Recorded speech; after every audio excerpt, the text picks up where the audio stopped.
Well, residents in the Calumet neighborhood of East Chicago have been living on land contaminated by lead from old factories for decades. The Environmental Protection Agency has been aware of the problem and actively testing soil there since the 1980s.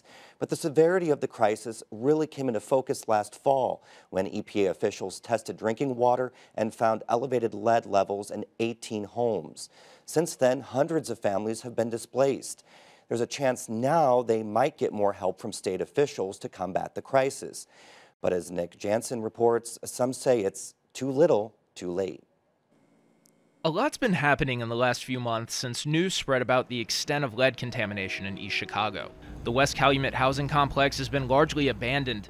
The 100 or so families that remain can't find places to move, and students from Cary Gosh Elementary School have been relocated. The state has provided $200,000 for testing and relocation costs, but given the scale of the problem, it's a drop in the bucket. 4 pieces of legislation moving through the legislature would send additional aid to the area.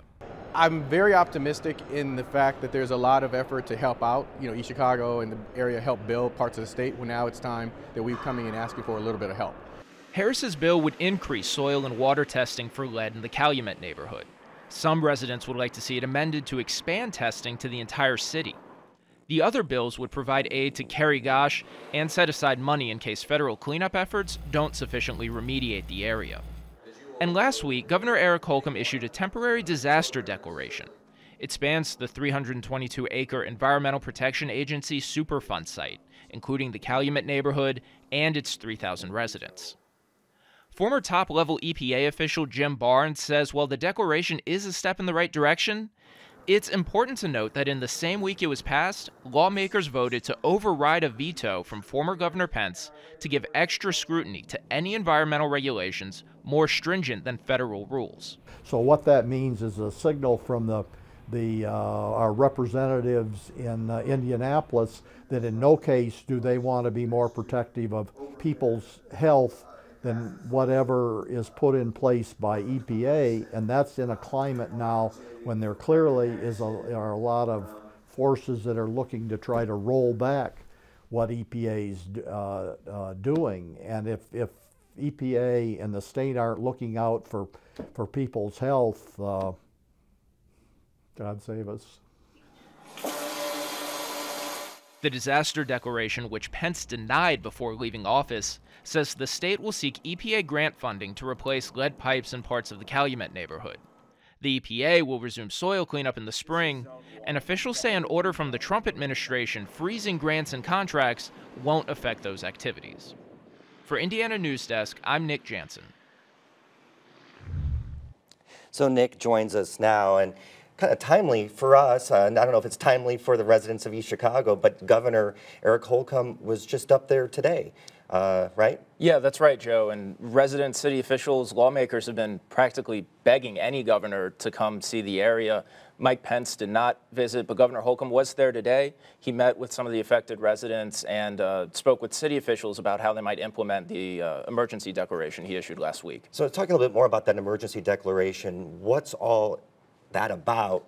And that's just for 30 days. So then what happens after those 30 days? That's correct. The declaration does a lot of things. Most importantly, it helps the residents who are still living in the West Calumet housing complex find a new place to live by March 31st. And that date's really important because the city, prior to the declaration being issued, said that by the 31st, anyone who is still living there are going to be involuntarily relocated to another public housing complex across town. Residents I've spoken with are nervous about that because they say that complex isn't in a safe neighborhood. It's not exactly clear what will happen after the declaration ends, but the state has directed the city to give it a list of any additional resources it feels like it needs, and they need to do that by March 5th. So the state of emergency is really a separate thing from what state lawmakers are doing. Can you explain the difference between those two? Sure, yeah. The legislative packages going through are not directly related to the emergency declaration, and the bill that has the most traction is from Representative Earl Harris, and that bill actually just passed the House yesterday, so that'll go on to the Senate for consideration now. Some of the other bills were heard in the Senate Appropriations Committee last month.